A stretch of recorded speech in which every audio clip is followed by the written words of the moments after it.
Laissez-moi vous donner 3 étapes pour commencer un changement de vie, qui peut changer votre vie, votre personnalité, votre style de vie, tout peut changer. Voici les étapes. Première étape, découvrez comment les choses fonctionnent. La première clé pour faire mieux est de découvrir. Pour changer réellement votre vie, vous avez besoin d'idées. Il n'y a rien qu'une idée ne puisse changer. Et Chauffe m'a appris que le principal problème est le manque d'idées, pas un problème. Au début, je n'avais pas d'argent. J'ai dit à Monsieur Chauffe que je n'avais pas d'argent. Il a dit « Ce n'est pas un problème ». Jusque-là, j'avais toujours pensé que ça l'était. J'étais confus. Il a dit « Non, le problème est le manque d'idées sur la façon de créer de l'argent et de la richesse. Ce n'est pas un manque d'argent, c'est un manque d'idées. Donc si vous avez l'idée, alors vous pouvez changer n'importe quoi. Maintenant, pour avoir des idées, vous avez besoin d'une étude constante de découverte. » Maintenant, Chauffe a aussi dit que lorsque vous trouvez quelque chose qui fonctionne, mettez l'information dans votre journal. N'utilisez pas votre tête comme un classeur. Mettez-la dans votre journal afin de pouvoir faire la prochaine meilleure chose. Répétition, répétition, répétition. Relisez ces informations.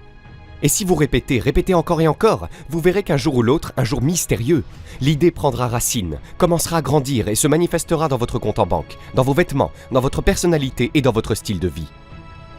Mais notez les idées dans votre journal. Découvrez comment les choses fonctionnent. Chauffe m'a donné ce mot pour changer ma vie. Il a dit « étudier ». Grand mot. Si vous voulez avoir du succès, étudiez le succès. Si vous voulez être heureux, étudiez le bonheur. Si vous voulez être riche, étudiez la richesse. Ne laissez pas les choses au hasard. Faites-en une étude. Certaines personnes passent la journée en croisant les doigts. Vous voyez, ça ne marche pas. Vous devez étudier les choses qui peuvent changer votre vie économique, sociale, spirituelle et personnelle. Voici une phrase qualificative, et nous aurons plusieurs de ces phrases qualificatives tout au long du séminaire. Voici la première. Vous ne serez peut-être pas en mesure de faire tout ce que vous découvrirez. Je comprends cela. Vous ne pourrez peut-être pas faire tout ce que vous découvrirez, mais vous devez découvrir tout ce que vous pouvez faire. Vous ne voulez pas vous retrouver à la fin de votre vie et découvrir que vous n'en avez vécu qu'un dixième. Et que les 9 dixièmes restants sont partis à l'eau. Non pas par manque d'opportunité, mais par manque d'information. C'est donc la première chose à faire, découvrir comment les choses fonctionnent. Et voici la meilleure vertu humaine pour le faire, la curiosité. Notez bien ça, la curiosité. Soyez curieux. Vous pouvez y ajouter un mot qui vous aidera, la curiosité enfantine. Que font les enfants s'ils veulent absolument savoir quelque chose ? Ils vous embêtent, c'est la phrase. Ils peuvent poser des milliers de questions. Vous pensez qu'ils ont fini, ils en ont encore 1000 autres. Ils vous poussent au bord du gouffre. C'est une vertu. Quand on apprend à les connaître. Soyez comme un enfant.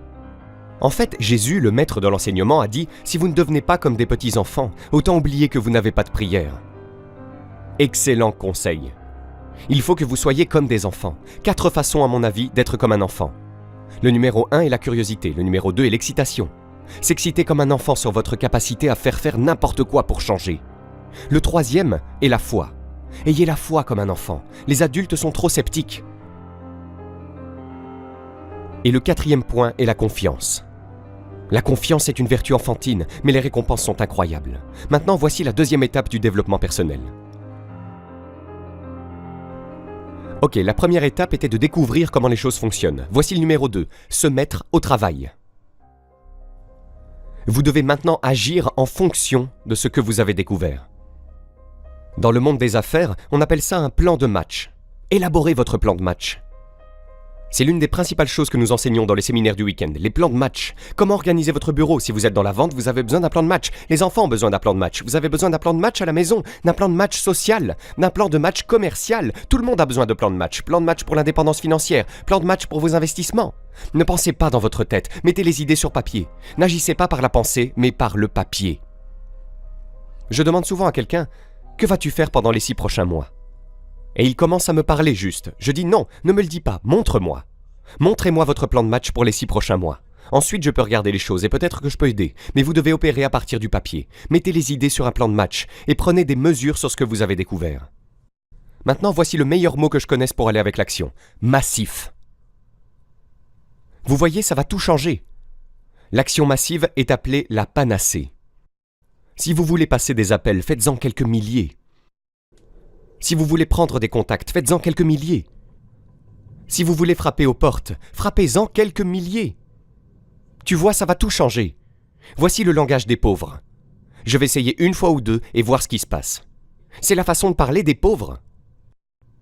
Le type dit « Je vais essayer pendant 30 jours ». 30 jours ? Vous pouvez deviner son solde bancaire. Il faut avoir un meilleur plan de match. Donc voici une des principales choses à faire à partir de demain. Regardez votre plan de match. S'il n'est pas rempli d'actions massives, changez-le. Demain,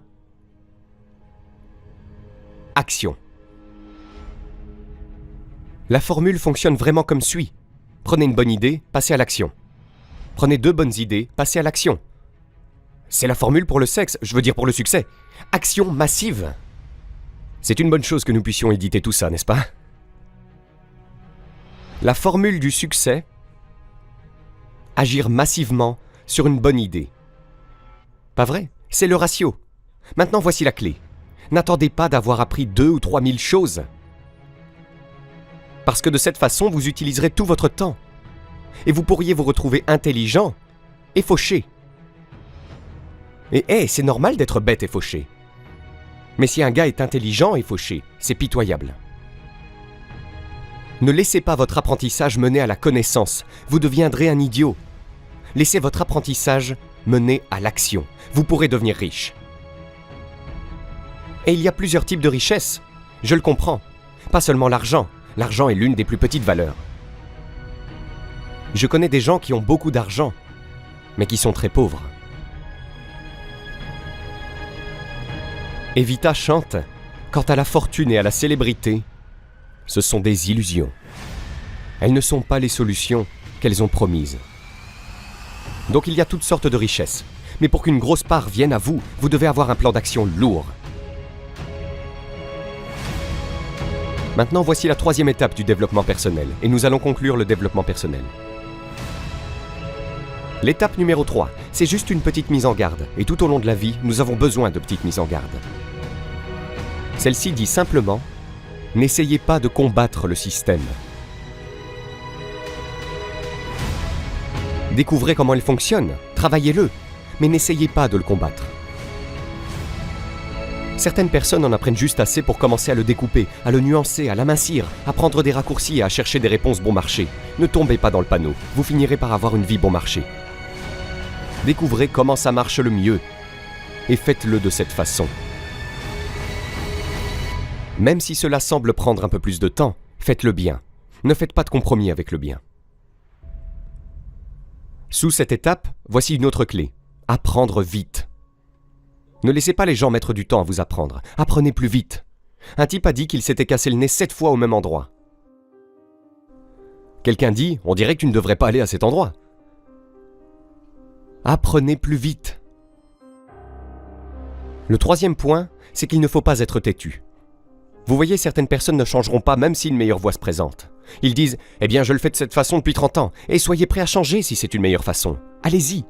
Mais n'essayez pas de combattre le système. » Ou vous serez comme le gars qui est allé à Las Vegas. Il n'avait pas beaucoup d'argent.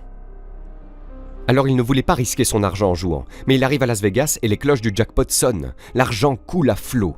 Les lumières clignotent. Et il ne peut pas s'en empêcher. Il a le pari. Mais au lieu de jouer avec son argent, il décide de jouer au jeu mental. Et le brillant plan qu'il a élaboré est le suivant. Il choisit un numéro, comme le numéro 3. Mentalement, il parie une certaine somme d'argent sur ce numéro. Et qu'il gagne ou perde, il notait cette somme dans son petit carnet. J'aurais gagné 5 $ si j'avais fait ce pari, juste pour garder une trace, gagner ou perdre. Comme ça, à minuit, il peut calculer ce qu'il a fait, gagner ou perdre, combien il en a eu. Seulement pas son argent, garder son argent. Juste jouer à ce jeu de hasard mental. Donc il est là autour de la table de jeu, tous les autres coquilles, pas leur argent durement gagné. Il a un plan brillant. Au lieu de parier avec son argent, il parie avec son esprit. Et il a perdu son esprit. Cela signifie qu'il ne faut pas essayer de combattre le système, je suppose. Si vous avez aimé cette vidéo, vous pouvez cliquer sur le bouton j'aime et vous abonner à la chaîne. Cela nous fera chaud au cœur. Vous êtes également libre de recevoir notre guide pour apprendre à générer vos premiers 200 € par mois sur Internet en cliquant sur le lien dans la description sous cette vidéo. Le tout gratuitement. À très vite!